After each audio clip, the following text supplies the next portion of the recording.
আমরা দেখতে পেয়েছি নির্বাচনের শিডিউল ঘোষণার পরে আধিপত্যবাদী শক্তি আমাদের ভাই শহীদ উসমান হাদিকে হত্যা করেছিল। সেই হত্যার পরে অথর্ব নির্বাচন কমিশন বলেছিল সেটা একটি বিচ্ছিন্ন ঘটনা।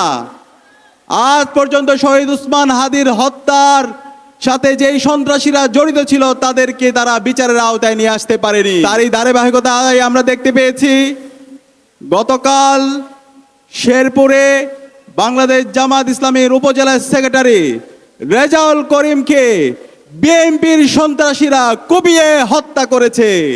একই সাথে রেজাউল ভাইয়ের সাথে 100 জন নাগরিককে তারা গুরুতরভাবে আহত করেছে। এখন পর্যন্ত নির্বাচন কমিশন, আইন শৃঙ্খলা বাহিনী এবং এই অথর্ব ইন্টারিম সরকার এই বিএনপির সন্ত্রাসীদেরকে বিচারের আওতায় নিয়ে আসতে পারেনি। আমরা আশা করেছিলাম যে বিএনপি গত 16 বছরে মজলুম ছিল, যে বিএনপি গত 16 বছরে আমাদের সাথে ফ্যাসিবাদ বিরোধী আন্দোলন করেছে, এই জুলাই বিপ্লব পরবর্তী সেই বিএনপি একই সাথে নতুন বাংলাদেশ বিনির্মাণ করার জন্য কাজ করবে। কিন্তু আমরা দেখতে পেয়েছি গত 1.5 বছর জুড়ে এই বিএনপি নিজেদের মধ্যে চাঁদাবাজি, টেন্ডারবাজি, নিজেদের মধ্যে সন্ত্রাস এবং খুনের রাজত্ব কায়েম করেছে। আমরা দেখতে পেয়েছি বিএনপি গত 1.5 বছরে নিজেদের মধ্যে অন্তকুন্দলে 200-এর অধিক মানুষকে তারা হত্যা করেছে। যে বিএনপি নিজেদেরকে হত্যা করে, নিজেদের মধ্যে অন্তকুন্দলে 200 মানুষকে মেরে ফেলে, সেই বিএনপির হাতে কিভাবে একটি রাষ্ট্র নিরাপদ হতে পারে? আমরা আশা করেছিলাম বিএনপির নেতা তারেক রহমান দেশে আসার পরে এই বিএনপির সংশোধন হবে, এবং তিনি আসার পরে বলেছেন তার অনেক পরিকল্পনা আছে। কিন্তু আমরা দেখতে পেয়েছি এই তার পরিকল্পনার মাধ্যমে সারা দেশে নারীদের উপর হামলা হয়। গত 1 সপ্তাহে সারা দেশে আমার মা বোনদের উপরে 50-এর অধিক জায়গায় এই বিএনপির সন্ত্রাসীরা হামলা করেছে। বিএনপির সন্ত্রাসীদেরকে বলতে চাই, তোরা সাবধান হয়ে যা। বেগম জিয়া এবং শহীদ জিয়ার যে বিএনপি ছিল সেই বিএনপি এখন নেই। বিএনপিকে এখন আপনার বড় দল বললেন না, তারা একদম ছোট দল হয়ে গেছে। বিএনপি এখন কাপুরুষের দল হয়ে গেছে। এই বিএনপি আমার মা বোনদের উপর হামলা করে, আমার মা বোনদেরকে বিবস্ত্র করার হুমকি দে। এই বিএনপিকে আমরা বলবো তোরা এই ধরনের সন্ত্রাসী কর্মকাণ্ড বন্ধ কর। আমরা তারেক জিয়াকে বলবো এই বিএনপিকে, বিএনপির সন্ত্রাসী যারা আছে, বিএনপির যারা চাঁদাবাজ, টেন্ডারবাজ এবং এই খুনের সাথে যারা জড়িত আছে তাদেরকে আপনারা বিচারের আওতায় নিয়ে আসেন। তাহলে এই বিচারের আওতায় যদি না নিয়ে আসেন, তাদেরকে যদি আপনারা প্রশ্রয় দেন, 12 ফেব্রুয়ারি পর্যন্ত যেতে হবে না, তার আগে আপনাদের পরাজয় হয়ে যাবে। আমি বলতে চাই এই জুলাই বিপ্লবে নিষিদ্ধ ছাত্রলীগ খুনি হাসিনা ঢাকা বিশ্ববিদ্যালয়ে 15 জুলাই আমার বোনদের উপর হামলা করেছিল। এই হামলার পরবর্তীতে সারা বাংলাদেশের মুক্তিকামী ছাত্র জনতা রাজপথে নেমে খুনি হাসিনা দিল্লিতে পালাইছে। আমরা বলতে চাই এই খুনের রাজত্ব, এই আমার বোনের পর মায়ের পর হামলার কর্মকাণ্ড যদি আপনারা জারি রাখেন, আমার এই দেশের নাগরিকদেরকে যদি আপনারা হত্যা করেন, তাহলে আপনারা এই লন্ডনে পালানোর সময় পাবেন না। সে কারণে আমি বলবো এই জুলাইয়ের আকাঙ্ক্ষাকে ধারণ করেন, জুলাই বিপ্লবের শহীদদেরকে ধারণ করেন। আমরা এখন পর্যন্ত তারেক রহমানের বক্তব্যে গণভোটে হাঁয়ের পক্ষে কোনো ক্যাম্পেইন দেখতে পাচ্ছি না। আপনি তাহলে স্পষ্ট করেন, আপনি কি জুলাইকে ধারণ করেন নাকি ফেসিবাদী কাঠামোকে রেখে দিতে চান? যারা নায়ের পক্ষে ক্যাম্পেইন করছে তারা এই হাসিনার দালালি করছে, যারা নায়ের পক্ষে ক্যাম্পেইন করছে তারা ফেসিবাদী কাঠামোকে রেখে দিতে চাচ্ছে, যারা নায়ের পক্ষে ক্যাম্পেইন করছে তারা আবার বাংলাদেশে আলেম ওলামাদের উপর তারা হত্যাকাণ্ড চালাতে চাচ্ছে। যারা নায়ের পক্ষে ক্যাম্পেইন করছে তারা ক্যাম্পাসে আবরার ফাহাদ, বিশ্বজিৎদেরকে আবার তারা হত্যা করতে চাচ্ছে। সুতরাং নায়ের পক্ষে যারা ক্যাম্পেইন করছে তাদের বিরুদ্ধে আমাদের আন্দোলন সংগ্রাম জারি রাখতে হবে, তাদের বিরুদ্ধে আমাদের কথা জারি রাখতে হবে। আমরা তারেক রহমানকে আহ্বান করব, আপনার অবস্থান পরিষ্কার করেন। আপনার এই বক্তব্যের মধ্যে আপনি অনেক নাটক করছেন, সেই নাটকের মধ্যে আপনার অবস্থান পরিষ্কার করেন। আপনি কি জুলাইকে ধারণ করেন নাকি আপনি জুলাইয়ের বিরুদ্ধে গণভোটে নায়ের পক্ষে আপনি অবস্থান নিচ্ছেন? আপনার সেই অবস্থান আমরা জানতে চাই, ছাত্র সমাজ জানতে চাই।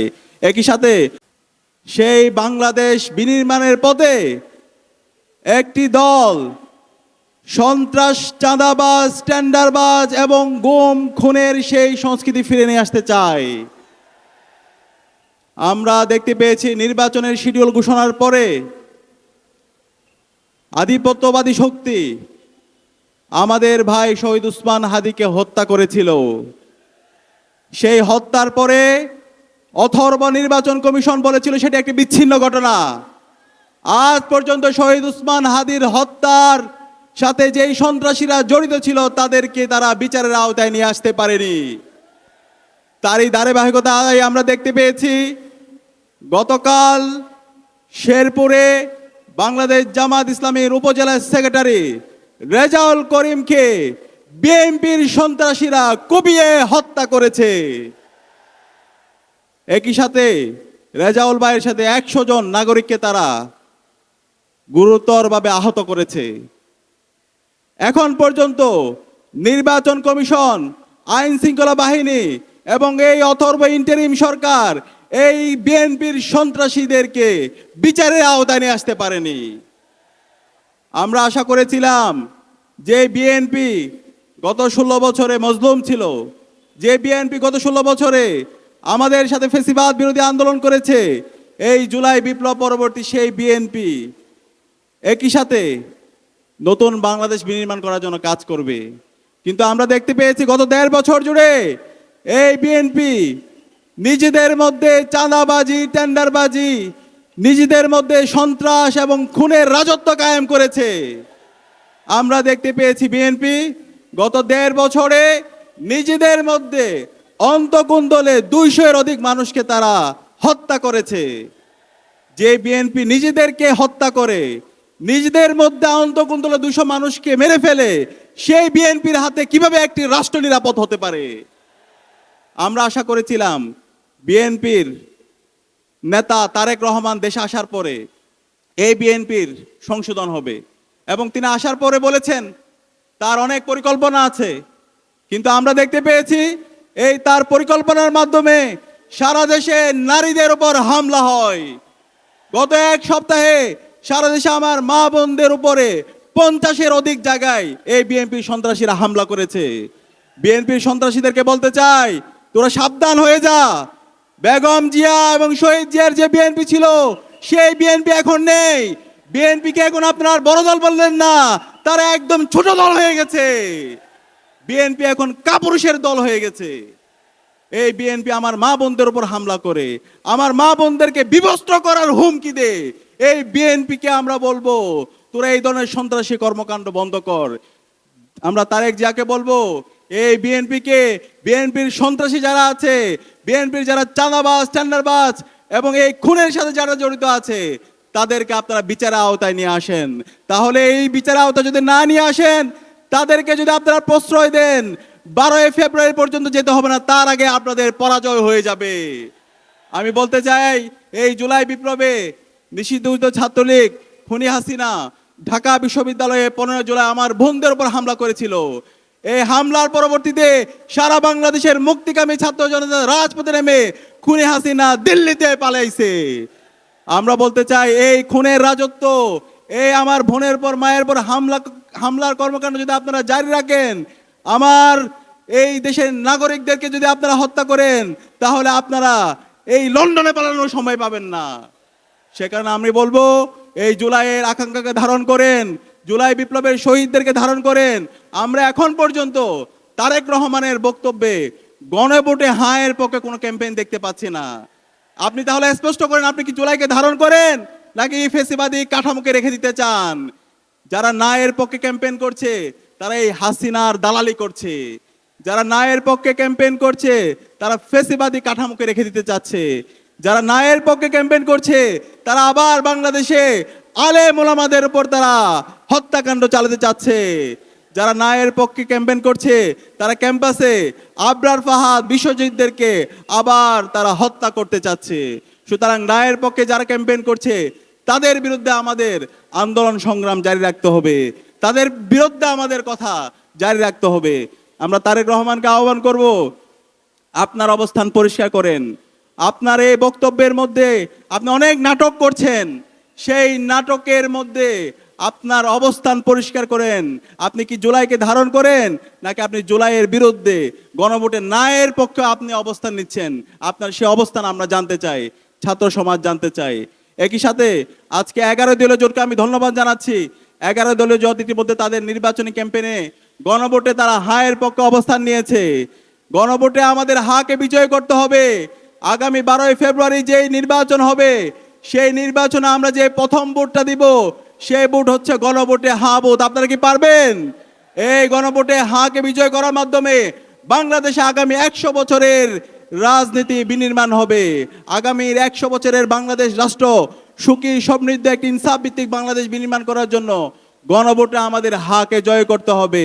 হা মানে হলো আজাদি, আর না মানে হলো গোলামি। আমরা এই আজাদির জন্য বাংলাদেশের 18 কোটি জনতাকে সাথে নিয়ে গণভোটে হাকে বিজয় করবো। আমরা কি পারবো? ইনশাআল্লাহ, ইনশাআল্লাহ। একই সাথে আমাদের ইনসাফের প্রতিনিধিদেরকে এই আসন্ন নির্বাচনে ব্যাপক ব্যবধানে বিজয় করতে হবে। আমরা কি পারবো? ইনশাআল্লাহ। ইতিমধ্যে বাংলাদেশের তরুণরা সিদ্ধান্ত নিয়েছে। বাংলাদেশের 5টি ছাত্র সংসদ নির্বাচন হয়েছে।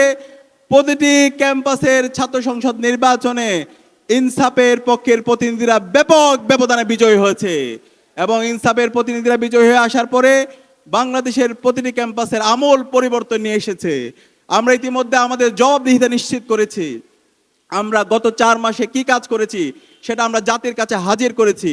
আমরা আশা করব ইনসাফের প্রতিনিধিরা সারা দেশে নির্বাচিত হয়েছে, তারা জনগণের ক্ষমতা জনগণের হাতে তারা তুলে দিবে, জনগণের কাছে তারা জবাবদিহি করবে। আমরা একই সাথে এই নতুন বাংলাদেশে দেখতে চাই না রাজার ছেলে রাজা হবে। আপনারা কি দেখতে চান? আমরা দেখতে চাই না। আমার এই বাংলাদেশ চলে আমার এই শ্রমিকের ট্যাক্সের টাকা দিয়ে। আমার এই বাংলাদেশ চলে আমার রিক্সা চালকের ট্যাক্সের টাকা দিয়ে। রিক্সা চালকের সন্তান যদি যোগ্য হয়, তাহলে সেও বাংলাদেশের প্রধানমন্ত্রী হতে পারবে। শ্রমিকের সন্তান যদি সে যোগ্য হয়, তার মেধা যোগ্যতা শ্রম দিয়ে সে বাংলাদেশের প্রধানমন্ত্রী হবে। সুতরাং রাজার ছেলে রাজা হবে, সেই নীতি আর বাংলাদেশে চলবে না। সেই জায়গা থেকে ইনসাফের প্রতিনিধিরা আজকে সারা বাংলাদেশ ব্যাপী এবং জুলাই বিপ্লব পরবর্তী 1.5 বছর জুড়ে তারা প্রমাণ করেছে, এবং তারা ইতিমধ্যে ঘোষণা করেছে চাঁদাবাজের বিরুদ্ধে, টেন্ডারবাজের বিরুদ্ধে জিরো টলারেন্স ঘোষণা করেছে। সুতরাং এই ইনসাফের প্রতিনিধি সাইফুল আলম মিলন ভাইকে আমরা কি আগামী 12ই ফেব্রুয়ারি ব্যাপক ব্যবধানে বিজয় করতে পারবো? ইনশাআল্লাহ।